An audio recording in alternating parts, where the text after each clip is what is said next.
Hello, everybody. Welcome to Off the Rack. I'm Sal. And I'm Tiffany. Today we're going to finally talk about Dark Knight's Metal, number 5. Yeah. Is it 5? It is 5. I never remember when this book comes out, so... That lifting on my fingers. I know what you mean, though. Because there's like, now between Doomsday Clock and this... It's really hard to tell when the number we're on because things have been delayed. Yeah, exactly. Delays, and I get it, and I appreciate it, and you know what, like... Dark Knight's Metal is not suffering from the delays, really. It's just like you have to go back and reread them and stuff, and it's like, that's fine. Yeah. This one was written by Scott Snyder with art by Greg Capullo. Oh, for a change. Right, as you can imagine. No. But yeah, it's the penultimate issue. Yes, which done. I had kind of not realized that because of Doomsday Clock being like so 12 early issues. Yeah. And I'm like, oh, okay, we got plenty to go. No. And...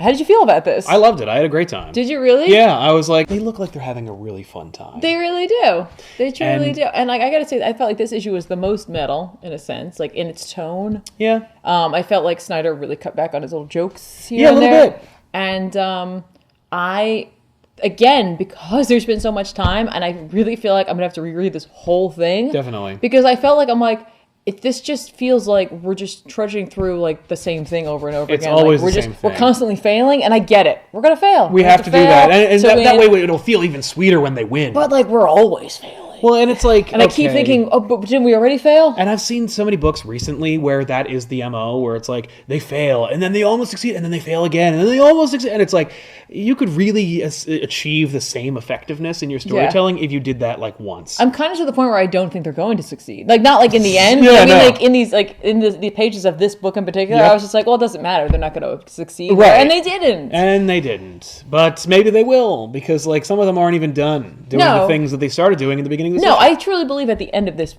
they're going to win. Like, that's going to happen no matter what. And I hope they do, because I want them to. But there's a lot of cool stuff in this. There is cool things. There's cool visuals. There's not just cool visuals. Like, I know what you're talking about, but like Martian Manhunter, my friends. Yes, finally. Thank you. It's funny that felt really, really tacked on. That felt like he wasn't in the book. And then they went like, hey, you know what? We're going to start using him later, and we haven't had a chance to introduce him again, so let's do it here. I don't think so, and the only reason I say that is because Green Lantern and Red Tornado were in a position that they could not have gotten on their own. That's true. Like, I think that... Well, I assume we're going to get Plastic Man out, and like, oh my god, we are really going to wait until the last possible moment to let Plastic Man out of this goddamn egg. Yeah, he's gonna like blow his whole load on every story and like every thread right at the end. Yeah, so like he's just saving it. Right. I mean, like, good. He's just holding off. Great, so that he can then star in one of the least selling. I meant books. Snyder is holding off. Oh, he's got the stamina apparently to. What? Great. Tell me that's not what this feels like, though. It's a constant tease. Yes, it is. It's constantly teasing us. It's teasing like it. No, it's not. It's like a teenage boy fumbling in the backseat of a car, knowing nothing to do, because he keeps thinking he's doing something awesome. And the reader is lying back, being like, "You seem to be having a great time, but like, can we wrap this up?" I think truly that he is doing something that will really pay off in the end. It's just I think we didn't need 6 issues. No.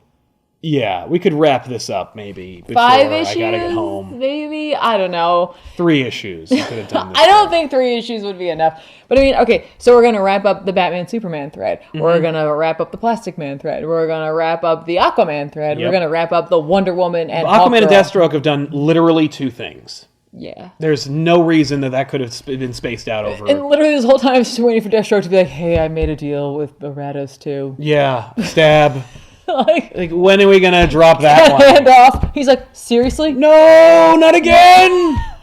Or never before, who knows? I don't know. Editor's note, lol! The book is cool. It's cool. And I'm having fun reading it. Yes. But when you think back on it, especially in this like snail's pace that it comes out, it is silly. And it really highlights like the silliness of this book, which is, if you're looking for that, it's more power to you. And that's why I feel like maybe I was kind of correct or not kind of correct, but maybe I should have said that, yes, I think the delays are like hurting it because I think it's hamstringing it because I think this book is a faster paced book and it needs to come out more quickly, and not to prevent you from thinking about it, but just because that's the nature of the book itself in a weird way, even though the pacing's so slow, like all you want is to get to the end because you want to know how they're going to fix this. Right.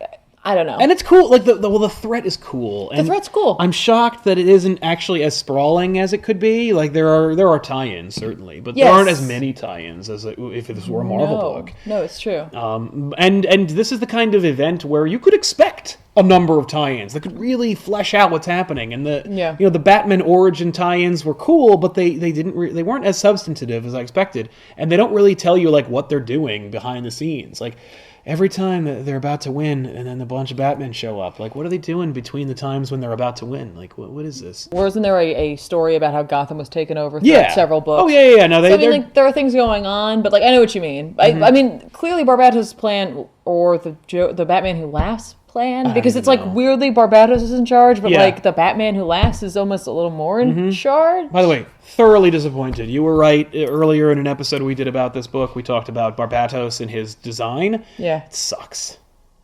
It's really boring and so obvious. He looks like a freaking ring wraith with a bat fetish. It's just weak. Yep. No, I know. There's nothing cool about that. Unless, like, and I guarantee you he's going to pull a thing over and he's going to look like Bruce or a Batman version of, like, a monster. This is metal. What I want to see is instead of him hanging on that golden tower, he should have been on, like, Wayne Tower with, like, lightning and swirling clouds around him and, like, screaming demons, like, swirling around him. Yeah, or at least just the Joker dragon. Fine. By the way, like, why does the Joker dragon listen to Barbatos? Shouldn't it be its mortal enemy or something? In a way, it's like we're syncing with the earth, and, like, maybe that's the whole point. Yeah, we're supposed to feel this way. Is like, it's like, no, you have to feel like they feel. Right. And it's like, I get it. I'm not feeling despair. I'm just, like, feeling tired. Right, and I'm kind of getting to the point where I'm concerned that one issue won't wrap this up in a really succinct or satisfactory manner. Yes, like, unless it's a double-sized issue, which I doubt. It could be, or maybe he really does have a way that will really pull this all together. I don't know, because we've been doing 5 issues of like everything's totally messed up. That'd be cool. I hope so. I only want to read good comics. I don't want to be bored. I know you don't. So, was there what did you like from there were plenty of things you like, because I know you said you really liked the commenters. What did you like about this comic? I don't mean it like that.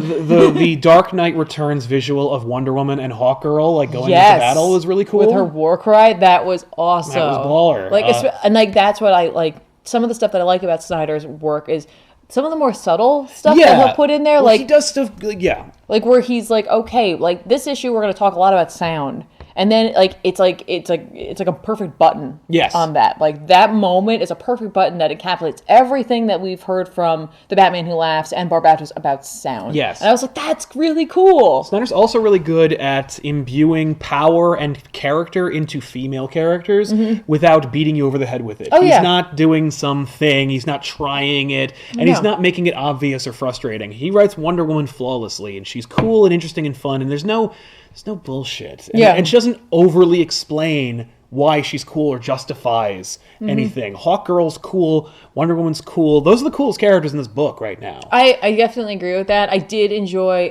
seeing, because there was a couple moments in this book, honestly, for Capullo that I was a little worried, because some of it wasn't up to par. Like I was like, looks like we cut a couple of corners here. But then by the end, like I don't know, he put the effort right back in. Yeah, exactly. So like when we see like the cheetah version of Wonder Woman, that was awesome. Right? It looked really cool. And like seemingly like a more magical, I don't know if it would be Ares or Shazam looking sort of I don't know, Wonder but Woman. it looked really cool. Awesome. No, that moment was awesome. And even like the little characters you could barely see, but like there were so many interesting versions of characters in there that even with a few lines you could make out, like the Riddler whose head was a question mark. I was like, that's cool. Yeah, no. And this book is, by the way, aided by the guided view Comixology version. Yes. I really, really dug it. I've only read Snyder books on Batman through the guided view on Comixology, and boy, am I rewarded for it, because moments that are big are preserved, and the book itself, especially with the Capullo Snyder combo, are very cinematic. Yeah. And lend themselves to that kind of pacing, and that's really, really cool. Here's what's interesting about this book, honestly, for me. At the end of the day, like I don't know what status quo will change from it. I don't know how it will affect anything else that's going on, except I know that there are going to be those like other books that come out from it. Yes, the Dark Matter universe stuff, But in this, we are potentially seeing the return of John. Plastic Man, and possibly Hawkman. Yeah, and because they're Hawkgirl. trying and Hawkgirl. So like. It's interesting. It's like almost like Snyder's trying to backdoor these characters back into the DC universe. Definitely. Like, hey, don't forget that these guys are cool. Yeah, and people like them. Like, yeah, right. And wouldn't it be fun if they were back? Yeah, I think it would be, especially to see them like doing things. Yeah, particularly Hawkgirl. I'm glad to see her back. I'm glad to see her back. It's funny because I'm wondering what type of Hawkgirl she'll end up being in this incarnation of herself. I feel like since the zeitgeist seems to know the Justice League Unlimited version. It's more like that's that. The one you're going to see. I like that personality. She doesn't have to look exactly like that, but I like that's that. That's why they put a lot of heavy emphasis on the mace. I think. I love that mace. I love seeing Wonder Woman holding that mace. That was awesome. Yeah. And I know you said like you felt like Jean was kind of like tacked on. I feel like he was meant to be there, and I thought he was really nicely done. It was like, to the point where for a second I was like, "Is this real?" Right. And he was like, "No, let's go." Yeah, no, this ain't their first rodeo. It worked. It just kind of like I was like, it wasn't really hinted at throughout the book. So I'm like, when it happened, I'm like. Right. All right. I mean, it's cool, but like, okay, I see what you're doing. And it's funny because I'm like, all right, so they ran in, so Wonder Woman's run into Hawkgirl, and Batman and Superman have run into Hawkman. Yep. And Plastic Man, and all of them have run into Jean. Mm-hmm. And Aquaman and Deathstroke have run into... Yeah. I'm like... Black Manta. Well, yeah, but I meant who doesn't need to come back because he's already been back. But that's what I'm saying. You know what I mean? And that was cool. And what character will they help to bring back? Yeah, nobody. No, apparently. screw you. Yeah, whatever. Although I did like Black Manta, like being there and being like, "Hey, they're gonna give me the ocean." Yeah, that was cool. And Aquaman's like, "You're really dumb. Are you stupid?" Yeah, like, come on. You know. Meanwhile, just real quick, I know we're gonna wrap this up, but like. Batman and Superman. This is really should be about them. This felt like it was the least about them Big possible. Time. I was like, all I care about is what's going on with Wonder Woman. I kind of care about the other plots, but like the two of them, I like seeing them together. I like seeing them together, but it's weird because like Batman is so hopeful right now, and Superman's not. Yeah, but then he is. Yeah, well, it's like he's made of hope, and they're just going back. Like I'm just like there's a lot of hope here. Yeah, I like it, but yeah, no. Well, I like seeing the two of them work together, and I like divorcing everybody else from them and just having them be like. Oh yeah, we're friends, especially in the face of Armageddon. I like seeing like that. Oh yeah, it's like the end of Toy Story 3 when. It's not as cool as Toy Story 3. No, I know, but it's like the two of them facing oblivion. And together. Exactly, holding hands. Yeah. It's funny too because when you remove them from the rest of the league, they don't feel like they have to lead. Yes. They're just like. Yeah, they're just like, hey. Having a buddy cop. Remember when it was just the two of us? Yeah, we used to do that together. Yeah. Yeah. Yes, I do. And was like, cool. I gotta tell you, like, I wish that he hadn't. Presumably used all of Daniel Hall in the last one because I was like... They said his name in this issue. They said his name, but I'm like, how is Daniel Hall not showing up and be like, hey... You're my grandpa. Yeah. That'd be cool. Maybe one more panel. Right? Like he'll grab Hawkman and pull the grandpa out of the Barbatos version of him or something. Right? And then he'll die, and then Morpheus can show back up. We've talked about Morpheus, I think, in every single episode of the show. I know! I like him. So, yeah, there you go. I recommend the book. Do you?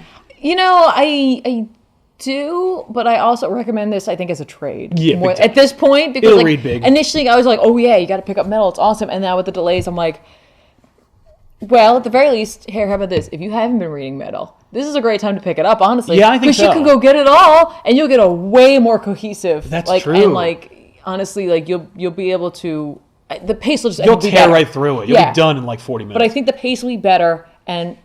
It'll just paint a clearer picture, and then you'll be ready for issue 6 when it comes out. Yeah, whenever that That's my recommendation. Fair enough. So we're going to jump into recommendations ourselves for books that are coming out this week. But before we do that, you and Ethan open up a special box from our friends over at Culturefly. We sure did. And it's the Game of Thrones box. Which is super baller. I got a chance to look through it, and man, was it cool. It was. So check this out. Yeah. Hello, population. I'm Tiffany. And I'm Ethan. And unboxings are coming. See what I did there? Yeah. It's like winter is coming, but it's unboxing. But it's an unboxing of this really clever. Sweet Game of Thrones box from Culturefly. This box is awesome looking. Right? You know what also makes this box awesome?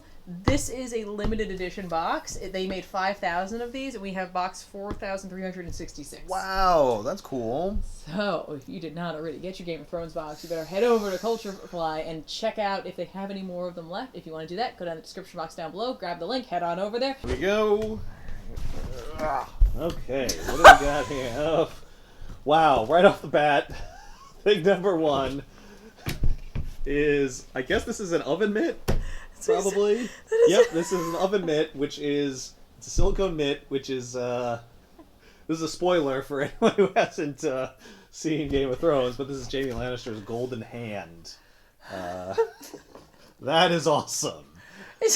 Holy cow! It looks it looks like it. Except it's you can take muffins out of the oven with it. Yeah, it's even better than his golden hand because it can actually flex right? and pick things up. Which his hand is pretty much just decorative. Right. So. Well, it's just decorative in nature at this point. That is amazing. His hand could also, I guess, technically take muffins out of the oven. Yeah, but it's a little tougher because he can't. You gotta get it really under there. There's like a little lip. It's good. No, this is incredible. Okay. All right, what's next? Go ahead. What's next? Let's do the T-shirt. We got a T-shirt. Okay. And this is cool. Oh, look at that! It's got like the crests from the various houses. That's awesome. I like the shirt quality is really great. The print quality feels really good, and it's another one where they went ahead and they printed on both sides of the shirt. Which is nice. Which I really like that. Nice touch. Print quality looks really nice. Yeah. Looks good. I like it. That's great. It's a lot of fun. What else we got? I don't want anyone to forget that we got this. Go with this. We got a vinyl figure of Ghost. Nice. Which is pretty sweet. Right. One of the dire wolves. Yes. Dire wolves. I believe that's Jon Snow's dire wolf. Yeah, I think so. I'm not good at identifying which wolf goes with which person. I'm pretty sure Ghost is. I think you're right. I think you're right. I do watch the show. I watch it all the time, but I just... This is the nice. wolves have a lot of names, a lot of wolves. Yeah. There's a lot of wolves. And I didn't read the books. If I read the books, I would be more good with these names. The wolf looks pretty good. That's really nice. It's fun. Yeah. Awesome. You know what's fun about this is if you put this in your office, say, and someone's not a Game of Thrones fan, they're just going to be like, oh, you like wolves? Oh, you like wolves? You're like a wolf guy? That's sweet. Cool, I'm a wolf guy, too. Oh, yeah. If we could be a wolf pack. No, that's not. No, that would not happen. That's not happening. But no, this is really nice. And I like the fact that the base, like, even if it's, like, really simple, is like snow. Like, they did the whole thing where they're like, it's in the snow. It's in the snow. Yeah. All right, there you go. Dire wolf. This... wow, this is a Baratheon drinking horn. Of course. I'm going to open this up because it's got, like, a holder thing. Nice. So you'll be sporting all of these things later on. He'll have the shirt and the mitt and the horn. Very cool. That's awesome. You could actually drink out of this. You could actually drink out of this. Just a plastic cup. Yeah, and it's a good size. You could actually get down in there and clean it because that's a problem with things like this. Sometimes they're too narrow at the bottom, and then it's like once you've used it with anything that isn't like, water, that's gross. Yeah. What's nice about this is on this like wooden piece, you can see there's a there's a little Baratheon sigil there. Sigil, and then even on the side of the cup as well. Sweet. It's nice detail. Yeah. Very nice. This is I think it's just a... That is a... it's a pin. Okay, it's a pin. It's a gigantic House Greyjoy pin. Because we do not sew. That's... Because they don't plant. Freaking awesome! That is really cool. That is gigantic. I mean, I've had pins before. But this is a pin. Yeah. This is a pin that's gonna punch you in the face. You could literally wear this as it is right now as a weapon. This is an incredible pin. It's gigantic. It's gigantic. Cool. A lot of detail on detailed. It. Wow. Looks really good. Someone was like, "No, we're doing the banner." Yeah. I don't care how big it is. There's a House Greyjoy fan out there who is gonna go like nuts this is for this. insane, and there's literally 3 pin backers on this because it's that heavy. Nice. There you go. I like them. And yeah. There you go. Oh, what do you got? It's stickied on me. Ah! Haha, my hair deflected it. And it's the pattern is there, but it's faint enough you can write over it and actually use these, in your office. That's really cool. That's cool. Nice. What else we got in here? I think it's an ice pack. Oh, okay. Yes, it is a. Wait, what? No, it's not. Oh, this is a. It's the opposite of that. It's a heat pouch. It's like a one-time hand warmer type thing. Oh, that's a shame. Well, I know because it looks so cool, but it's got a disc inside. It looks like that you snap it and it creates a chemical reaction and it makes it warm. Yeah. I don't feel it. Yep. Oh, you can reuse it, apparently. Once these are no longer being produced, pouch contents will be semi-solid. Boil a pot of water and put a durable cloth, blah, blah, blah. I found it. It's really tiny. Yeah, so you can heat it back up again. That's cool. That's really neat. Yeah. Neat. So there you go. It makes sense that it's a heating pad because, these dragons. Yes. So that's cool. No, exactly. It looks just like every cold pack you've ever seen. Yep. Where you put it in there, but no, complete opposite of that. And I like the fact that you can heat it back up. Yeah. Smart. That makes it much more useful. Yes. Yeah. This. It's like this box will not end, and I'm not saying that in a bad way. There's a lot in this box, yeah. You got a lot of cool stuff. Let's see what we got in here. Mug? Yeah. Ooh. I like fun mugs. Okay, that sound is awesome. Making that sound. Oh wow! It's actually, I think it's supposed to be for plants. I believe it's a planter. It's a House Tyrell pot. That's really cool. They are known in Game of Thrones. They produce most of the food for the kingdom, so that makes sense. That's exactly what it is. It's got the little. Oh, it's got the little hole. It's got the hole at the bottom. That's awesome. That is really cute. Yeah. And it wasn't a mug. I feel like you're gonna use that. It's not a mug. Yep. That's what I like about Culture Flight boxes. You think you get into this thing where you're like, oh, and that's it's the box mug that has the mug in it. and then you're like, no. Nope, it's actually a planter, which is appropriate toward the house that is on it. So that's really cool. Exactly. Yeah. All right. Nice. And last but not least, we have a stamp set. For all your stamping needs. Which has the house sigils on them, supposedly. You got the House Stark sigil. You work on that.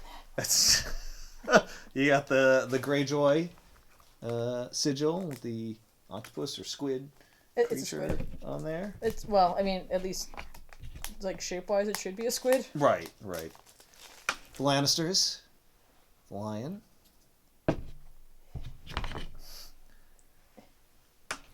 believe that's Baratheon. I'm less familiar with them, but I'm pretty sure that's them.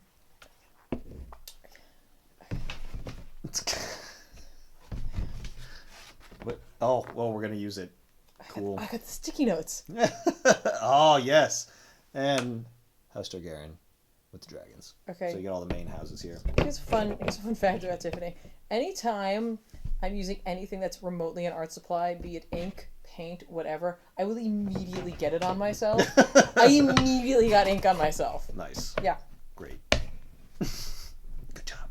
Thanks. So it comes with everything you need. It's got the stamps. That came out awesome! Wow. That looks really good. I love it. That's came out great. Nice. So you can start putting your own house sigils on your documents. Exactly. That's really cool. I like this. This one's really detailed too. The Lannister one, it's got all this fine detail work on it. Let's see what it looks like. It also came out great. This is better than some of the stamps that I've gotten from craft stores and such. These are really nice. I cannot believe how precise they are. I know. They're great. That's incredible. These are great. This whole set is awesome. Very This is an incredible box. This really it's a huge, impressive looking box. It's itself, a huge box, right? And with hugely cool stuff. Yeah, literally, they completely delivered on this box. And again, this is one of their limited edition boxes. They made 5,000. That was it. That's all they made. We got one of them. If you want to get one of them, if they still have any, you better head over there. Description box down below. Check it out. If you want all of this awesome stuff, which I think some of you might actually want all of this awesome stuff because it is pretty incredible. I think, do they...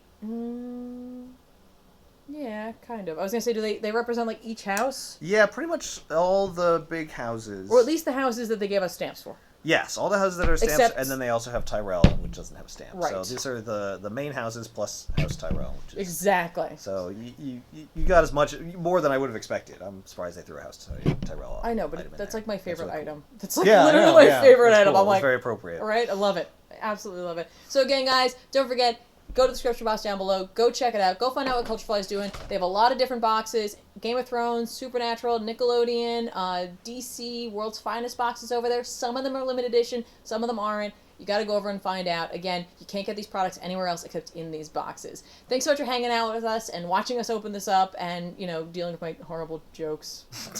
Not that bad. It was pretty bad at the beginning. I'll see you guys next time. I'm Tiffany. And I'm Ethan. Bye. Bye. And now that we have unboxed a Game of Thrones box, which you can pick up by checking the description box below this video, just click the first link you see, and it'll take you over to Culture Fly. You can grab that, and you can just keep getting it constantly. And by the way, not just Game of Thrones, you can also get Nickelodeon and Wonder Woman, World's Finest. Well, it's World's Finest, and they go through that. They have Batman, they have Wonder Woman, so we'll see where they go next with that. You can also get Supernatural. They have all different types of boxes with products you can't get anywhere else. That's right. So, getting into the recommendations, I have to recommend one of the best Batman books coming out right now, and that is Batman White Knight. Emphasis on the WH. WH. That's right. Thanks, Candy. But the new Batman White Knight's coming out. It's by Sean Gordon Murphy. It is so cool, and I think it could resurrect the Elseworlds line in a big way. And I think that I've been prophesying this for a while because, in addition to that, the Elseworlds Superman trade paperback is also coming out. What? Yeah. They did this with Batman not too long ago, where they released just all the Elseworlds Batman books in trade. And man, was that smart, because number one, most of the Elseworlds are about Batman, but number two, it drummed up interest and speculation about Elseworlds as a label. Which, if you're not familiar, it's just imaginary stories about what if Batman were a cowboy, or what if Superman landed in Gotham. And so Superman Elseworlds trade is coming out, and that's going to be really, really cool, and hopefully will raise attention about that. Right. Also, just throwing a bone to Marvel, I've been really enjoying Avengers No Surrender. Okay. And it's just really cool, and it's coming out consistently. There are no delays. I think it's because a million different artists are working on it. It's kind of Axis, because everyone's in it, and there's different artists in every book. But it's way better than Axis because it's not really stupid, and I'm really enjoying it. So check it out. Avengers 679. Really, really fun. It has a very, Secret Wars, but not the new one. Okay. 84 kind of vibe. Okay. Which I'm a sucker. Well, here's the thing. Even if it had the other vibe, I'd still be interested in that. And what's cool is the A-list Marvel characters are all frozen by the Grandmaster, and so the rest of the gang have to figure it out and solve the rest. Yeah, and that's cool to see them rise to the occasion. But everyone being frozen means you could do a whole sequel to the series just about them. Maybe they're frozen and their spirits or avatars are sent someplace else to go on another adventure. Maybe they're astral projected. Yeah, and that would be really cool. Right? And so you could literally get 2 bites of the same apple by being no, Avengers No Surrender, these guys, Sunspot saved the day. Yeah. But the other guys also saved the day over there, and that's really cool. That is kind of cool. Maybe, I don't know, but that's my speculation. So I didn't really know what to recommend this week because I got really super excited when I saw on the list that Doctor Strange is coming out, because Donny Cates' run has been interesting, and I'm not sure how I feel about it, but I'm still excited because it's brand new ground, and I'm cool, what are you doing with this? And better than Hopeless. Well, it turns out it's a second printing, so that's not... Well, go get it anyway. Well, yeah. So what I'm going to recommend, even though I don't know much about it, but I haven't finished the Phoenix Resurrection yet, but I've been enjoying the ones that I've read. I think I'm up to 3 at this point, so only 2 more to go. Yeah, and it's done. And it's, by the way, it's good. I know. It's surprisingly good. I've been enjoying it so far. It could have been 3 issues. But I saw that X-Men Red #1 is coming out. Yes. By the way, whoever already made the Pokemon joke, yes, we're getting to that point. We got gold, we got blue, we got red. Yeah. Where's the green? We need Bulbasaur's version of this. This is the Charmander version. That's going to feed... You're not wrong, No, I'm not, in a way. Granted, there's that bird, flamey Pokemon that I can't remember the name of, but somebody will let me know. Oh, yeah, no doubt. In the comments, I'm sure. But this one is about a team led by the newly resurrected Jean Grey. Her team's going to have Nightcrawler, Namor, and Laura Kinney on it. Ooh. Yeah, interesting team, kind of not standard. Yeah. Also weird that I cannot wait to see Jean Grey trying to tell Namor what to do. Right. Yeah, well, I haven't seen Jean kick ass since since New X-Men, which is really cool. Right. I'm excited to see her interact with Laura. Yeah, just the whole thing, just should be interesting. An abundance of Wolverines. Right? And no Cyclopses. Yeah. Well, except for the young guy. But but he's too little. She's out of his league at this point. Big time. It's written by Tom Taylor. Ooh. With art by Mohammed Asrar. Oh! Mahmoud Asrar. Mahmoud Asrar. Yes. Art by Mahmoud Asrar. I didn't Asrar. pronounce it correctly either, but I know his art, and he's really good. Yeah, so like I'm really looking forward to that. There's like 1,000 variants coming out for it, of course. So, you know, pick out your favorite one and give it a shot if you're into the X-Men whole thing. And if the blue and gold weren't enough for you, here's red. Now's red. Or you didn't get on the color bandwagon, grab red. I was going to recommend Wicked and Divide 1923. It's a one-shot taking place in the 1920s. They do a lot of these where it's like they do a snapshot in time. Okay. Where it's just like, what's the Wicked and Divine right now? And it's like the same gods, but in different bodies and like just hanging out. Oh, all right. That's fun. It's different gods. It's kind of cool. Yeah. Thanks a lot for watching this episode of Off the Rack. We'll see you guys next time with another episode. I'm Sal. And I'm Tiffany. Keep reading. Bye.